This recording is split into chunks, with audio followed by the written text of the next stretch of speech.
네, 안녕하세요. 아파트 박사 TV의 장성철입니다. 이재욱입니다. 네, 한정희입니다. 네, 반갑습니다. 네, 오늘 지난번에 말씀드렸다시피 재건축과 리모델링에 대해서 좀 심층 분석하는 시간을 갖기로 했습니다. 그렇죠? 네네, 그렇습니다. 리모델링에 좀 관심이 많다고, 그렇죠? 하셨죠? 네. 네, 얘기해야 되나요? 네. 왜 리모델링에 관심이 많죠?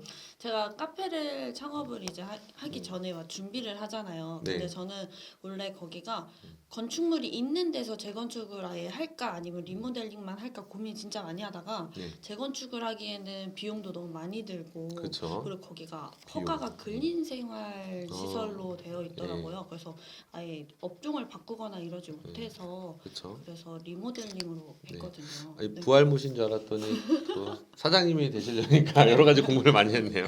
우리 그 전문가인 우리 이재국 교수님께 제대로 한번 재건축과 리모델링의 차이점, 뭐 장단점, 뭐 이런 것들에 대해서 한번 말씀을 들어보도록 하겠습니다. 네. 네, 지금 방금 뭐 그 리모델링에 대한 정의는 잘 우리 대표님께서 말씀해 주셨는데 제가 이렇게 일기 신도시랑 또 연관되어서 그렇죠. 얘기 좀 한다 하면 주택과 관련된 부분에서는 우리가 그 리모델링이라고 하는 주택 이제 리모델링을 얘기하는 것이 되겠고요. 네. 그다음에 이제 요것과 대비되는 게 이제 재건축이라는 건데 그렇죠. 재건축하고 리모델링은 두꺼봐 헌지 좁게 새집다.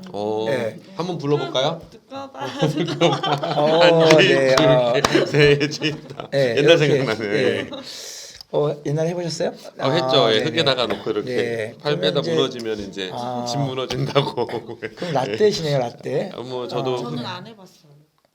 좀 바닷가 가서 한번 해보시는 걸로. 네. MG하고 네. 이제 좀 다른 차이가 있군요. 그렇죠. 네. 네. 그래서 우리가 요새 핫 이슈가 되고 있는 뭐 재건축에 관련된 것과 리모델링 잠깐 제가 좀 정의를 구분해 보게 되면 이 재건축이라고 하는 것은 기존에 있는 걸 철거하고 그리고 철거. 새롭게 짓는 거라면 네. 우리가 보통 이 리모델링이라고 하는 기존 골조를 그대로 놔둔 상태에서 이렇게 좀 증축하는 개념 이런 것으로 구분할 수가 있겠고요. 네. 좀 더 세부적으로 들어가면 재건축은 근거 법령이 도시 및 주거환경 정비법이라는 거예요.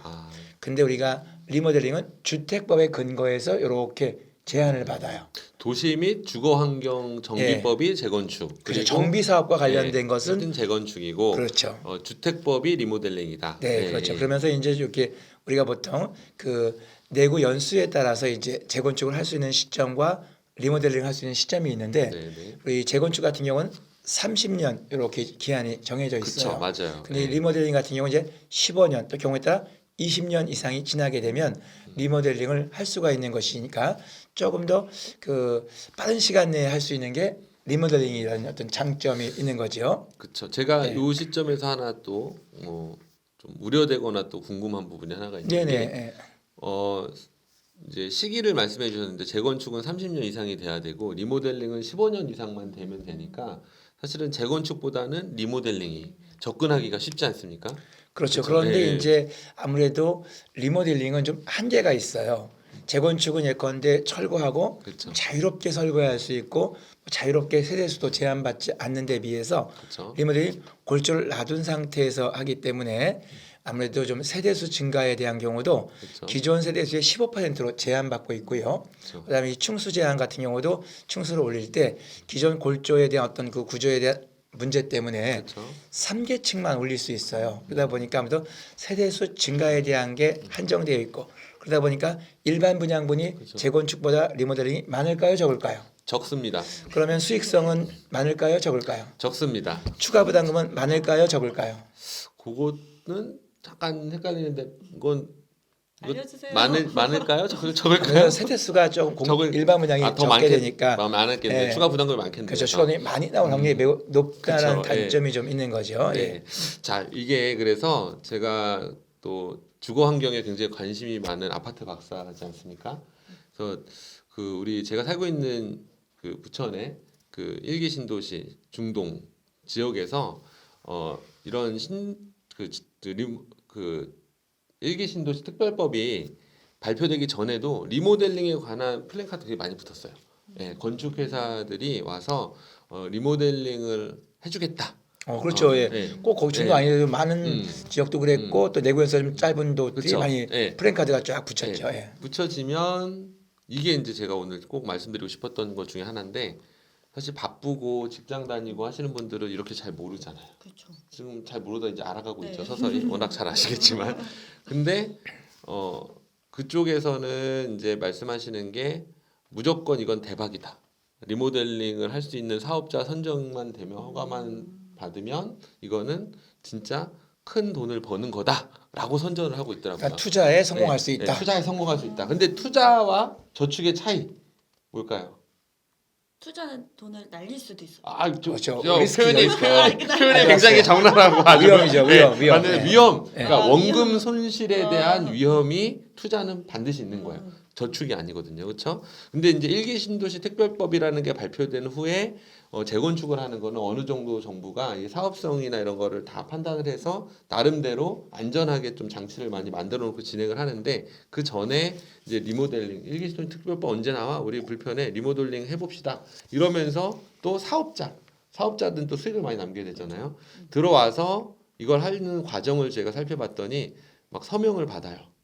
이거 찬성해 주십시오. 70%가 아마 동의를 해야 되는 걸로 나와 있죠. 네, 그게 뭐 약간씩 좀 다르긴 한데요. 동의율이 지금 뭐 75% 정도 이상. 그렇죠. 예. 75% 정확하게 이제 75% 이상 받아야 되는데 사실 그 처음에는 다 관심이 없습니다.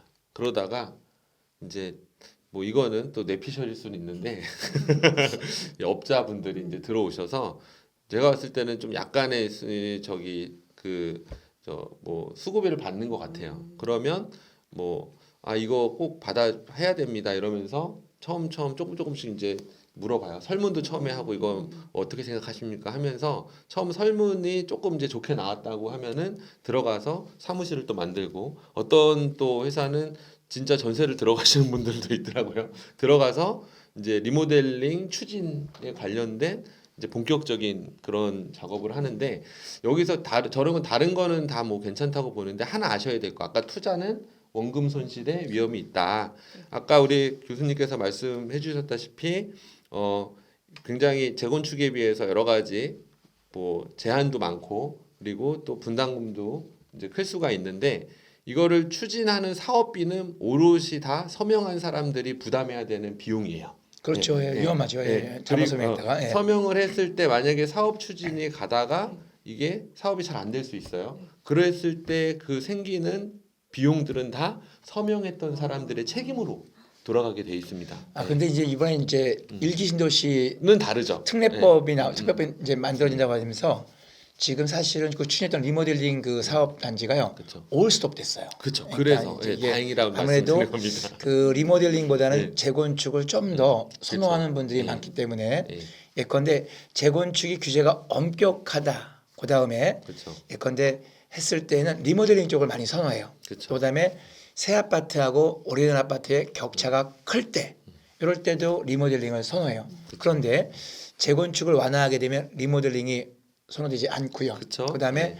신축과 구축의 격차가 적으면 굳이 리모델링을 해서 새 아파트를 만들 필요가 없지 않습니까? 그쵸? 그럴 땐 또 리모델링 사업이 또 한시로 중단되는 경우. 그러니까 항상 이 재건축과 리모델링은 이렇게 약간 시속 게임으로 쭉 왔는데 어떻든 일기 신도시에 대한 어떤 그 특별법 재건축 그쵸? 때문에 당분간 일기 신도시에서 리모델링은 상당 부분 좀 고전을 먼지 못하지 않을까 하는 생각이 들어요. 맞습니다. 그래서 그런 부분도 전문가시니까 잘 말씀을 해주신 거고 특히나 지금 추진하고 있는 곳에서 또 이제 어떤 서명을 받고 있는 곳들이 있어요. 이제 그런 곳들은 한번 이런 부분들을 참 그 고심을 하셔서 서명을 하셔야 되고 생각을 해보셔야 된다.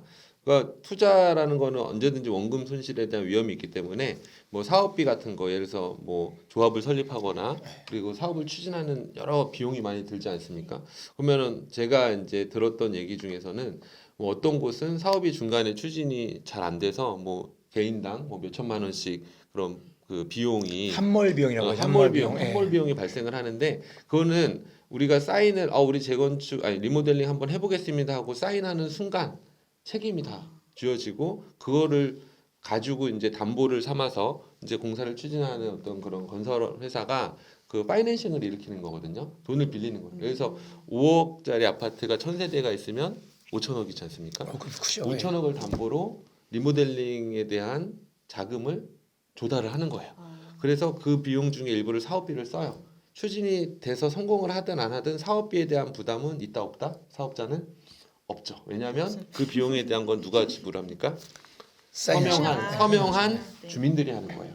이 부분이 굉장히 중요한 포인트고 많은 그 나이 드신 우리 어르신들이나 또 직장 생활에 바쁘신 또 MZ 세대들은 주거 환경에 대해서 뭐 새로운 리모델링 하면 좋지 또 그렇게 또 선전을 합니다. 네, 네. 또 어떤 곳들은 마치 시가 이거를 보장해 주는 것처럼 호도에서 설명해서 사인을 받는 곳도 있어요. 그래서 이거 말고도 또 이제 최근에 모아주택 같은 그쵸, 경우 예. 이런 것들도 좋아요. 조심하셔야죠. 좀 조금 신중하게 고민해 보시고 사인하셔야 됩니다. 그렇죠. 맞아요. 예. 그래서 이런 거는 정관이라는 게 있는데 대부분 우리가 카드 하나를 발급해도 약관이 굉장히 많지만 그거는 뭐 또 좀 성격이 다르긴 한데 그것도 잘 살펴보면 좋은데 이런 진짜 큰 비용이 들어가는 투자의 개념이 있는 사인은 꼼꼼히 읽어보시고 읽다 보면 무서운 거 굉장히 많습니다. 거기 이제 추심에 대한 어떤 부분들 이런 것들도 다 그 본인이 동의하고서 사인하는 거기 때문에 그럼요. 예. 예, 이런 것들은 일반 그 뭐 아파트에 살고 계신 분들은 잘 모르시더라고요. 제가 여쭤봤더니 그래서 심지어는 그 집에 방문했더니 정관이 있는데 이거 읽어보셨습니까? 안 읽어보셨다는 거예요. 그래가지고 자, 이런 부분들 사실 특히나 일반인들은 읽어봐도 잘 사실 모르고, 잘 이해 예. 못하는 문구들이 많이 네, 있어요. 예. 그래서 그런 거를 알려주는 유익한 채널이 뭐다? 바로 아파트 박사TV다라는 아파트 거를 박사. 제가 네, 좀 네. 어필을 하면서 네. 자, 오늘 또 이 재건축과 리모델링에 대해서 말씀드리면서 또 투자와 저축의 차이, 또 네. 위험성에 대한 부분을 말씀드렸는데 좀 우리 그 유튜브 채널을 구독하시는 분들께서 주변에 있는 분들한테도 이런 거는 좀 많이 알려주셨으면 좋겠습니다. 네, 지금까지 아파트 박사 TV였고요. 요 다음번에는 우리 이재국 교수님께서 이제 진짜 전문 분야인 부동산에 대한 재테크 투자에 대한 부분을 말씀해 주실 예정이니까요. 그 다음 편 우리 일주일에 한 번씩 올라가기로 돼 있어요. 그렇죠? 예. 네. 다음 편 꼭 기대해 주기 바랍니다. 예. 지금까지 아파트 박사 TV의 장성철이었습니다. 감사합니다. 구독 좋아요. 네, 눌러 주세요. 감사합니다.